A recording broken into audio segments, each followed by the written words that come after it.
really lucky. When I was a little girl, my mum tolerated me bringing every single animal I ever found into the house and bringing it back to health and then releasing it. I'd rather work with a greater cooperation with the animal without using force, so that I feel that they're actually learning something. And the trouble is that when you force an animal through using a piece of equipment or your hands or whatever, there's always the tendency that you don't really know if they've understood what you really mean, and if they're just doing it because they are afraid of you. And so that's always been a very hard dilemma for me, especially when I was younger, because back then no one even considered the idea around natural training, or let alone getting the cooperation of the animal. Good heavens, we were the boss. We had to be the boss. Force-based training. Terrible. Force-based training. Yeah, compulsion-based, force-based. Where, as opposed to getting cooperation.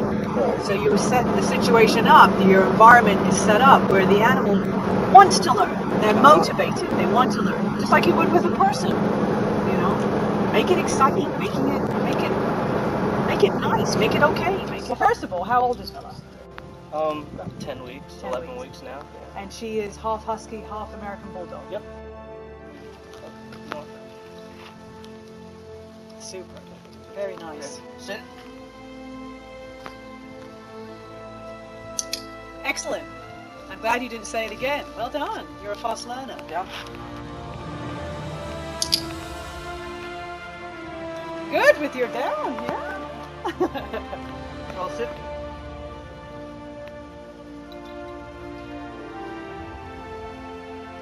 You know what to do. Yeah. Very nice. Alright. Stay.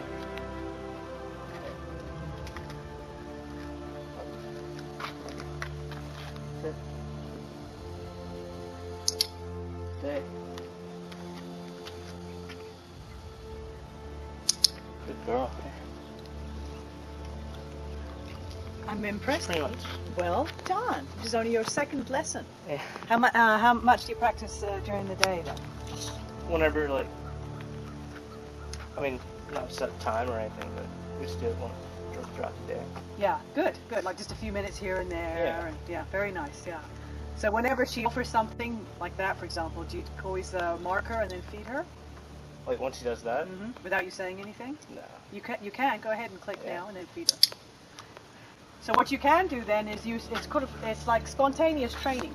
So if she offers you a behavior and you're not even in a so-called official, training session, whenever a dog offers that, that means that they're actually thinking about what you've trained.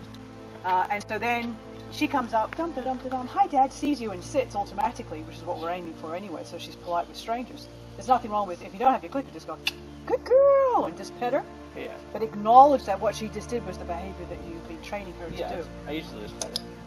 And you can use your mouth to mark it, yeah, if you don't have your clicker. The marker is important because it is the word, or the sound rather, for the dog that they know, oh, that's really what you want. Whereas when we don't tend to mark it, it gets a little bit wishy-washy, especially with the young dogs.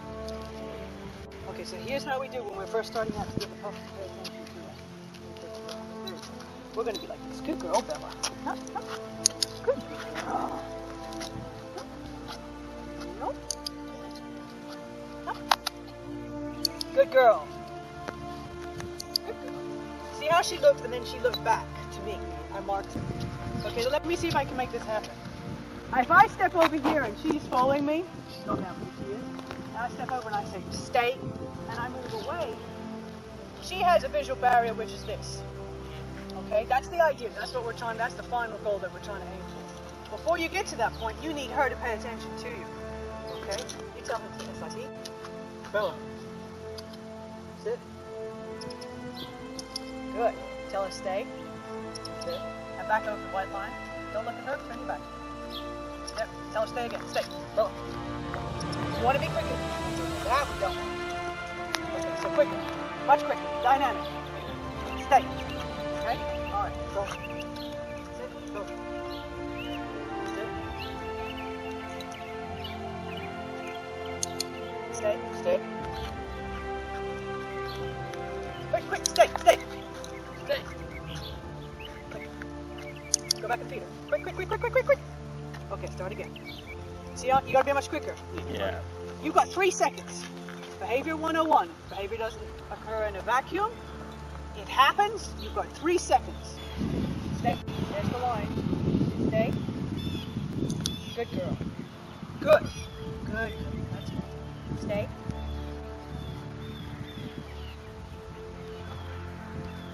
Stay. Good girl. Stay. Works. If you always mark it with the clicker and then you vary it with food and then with praise, she will always know that what you wanted was correct because she heard the clicker. Yeah. She'll perform greater for you, especially as she gets older, because she's not always going to know when you're going to feed her.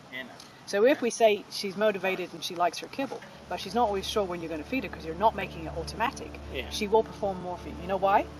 Think of Las Vegas and those slot machines. Why is it that people always go back and do it? Noise. Yeah. Noise. No. No. Once they might have won when they pulled down. Yeah. It is the phenomena of behavior all across the board. Maybe they'll get it again. And we'll see animals do it as well as humans. Does that make sense? So think of the one-armed slot machine, one-armed bandit. Once you pulled it down and you won $1,000. I guarantee you, if you lived in that town, you would be there to try to get back that 1,000, right? Yeah. So if the dog knows that when she did that sit for you in the stay, and she got a really nice kibble, and she'll remember that, and then you ask for it again, but you don't give her the kibble, you just tell her good girl, she'll try again. Yeah. Because she might then get the kibble. Yeah, I try to go on and off with the trees. Yeah. So. But make sure, though, you do understand the what you're doing. Yeah.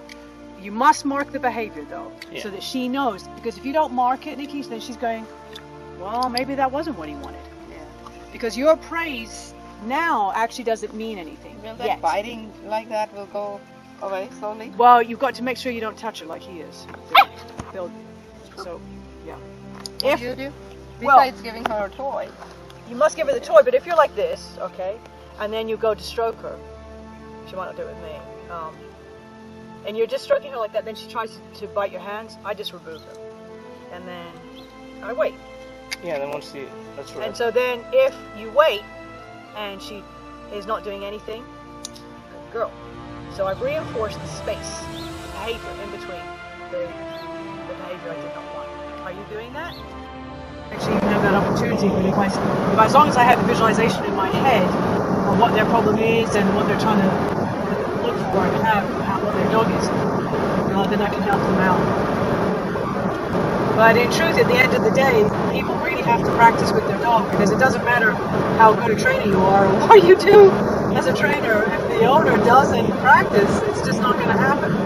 I'm with those dogs 1 hour a week if I'm lucky. Whereas the owners are the ones that live with the dogs, so they have to do the work. In fact, that's nearly all I'm doing, because I can train the dog, as you've already seen. I mean, I can just do boom, boom, boom, and that's it. That's not a big deal. Training the dogs is easy. Training the people, now that is really hard, because at the end of the day, it's the pet owner that is responsible. It's the owner that has to decide, why do I have this dog? What do I want this dog to really do? Why do I have this dog? Is this dog part of my family? Or is this dog just going to be, put to one side because I have to do this other thing? So it's up to the human to make a decision. Why do I have this animal? And I say to people, why do you have this? Well, it's a companion. As we heard Mary talking about earlier on, she wanted to have that dog because she's going to be a stay-at-home mom and probably work from home. So when her daughter starts going away to school, she wants to have the dog there for companionship. Now she's thinking ahead. So here we are working with that puppy that was 8 weeks, 9 weeks old. So here she is thinking ahead, saying, okay, what's this puppy going to be like when she's an adult dog? And it's great. I mean, so she's having the foresight to think like that, and thus employ me, tell me her plan, and so now we have a good plan. But I have to admit that most people that I work with, they don't necessarily think that way at all. They just want the problem fixed now. And real dog training, it just doesn't happen that way. Why would it? Why would you can't even force a human to change in 1 second. Why would you expect to change, thinking you can change a dog through not using force? Why would you expect to change a dog in 1 second? You're desperate. So desperate. I've turned him out and let him come around here too. Yeah. I've given catches out of 2 runs this morning. So what I'm going to mark and reward is soft, quiet, calm behavior.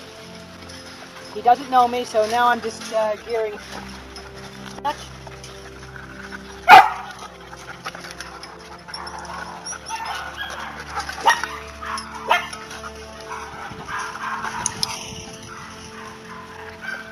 This may take him a while.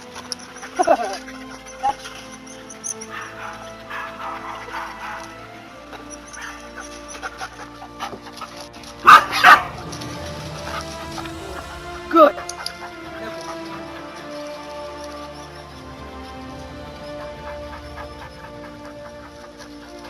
You've done some work with him, you know. He's better than he was at the park. Way better. So good for you. Yeah, no, you've done good. Leave it on for Dad. Yeah, no, it's good. But it's a struggle. Yeah, lovely. Click. Good. I just tossed the treat on the ground. There, see? Look at that. That's great, Nancy. He's treating you like a proper doggy. Good. Yeah, but don't touch him. Yeah, he doesn't do good on that touching thing, does he? Yeah. Okay, now come back towards us. And look straight ahead. Relax, relax, relax. That's it. Did you feel the difference? So you've got to look ahead. When you look ahead and you disengage from him, he's a lot calmer. You know why? Because he's being trained through attention.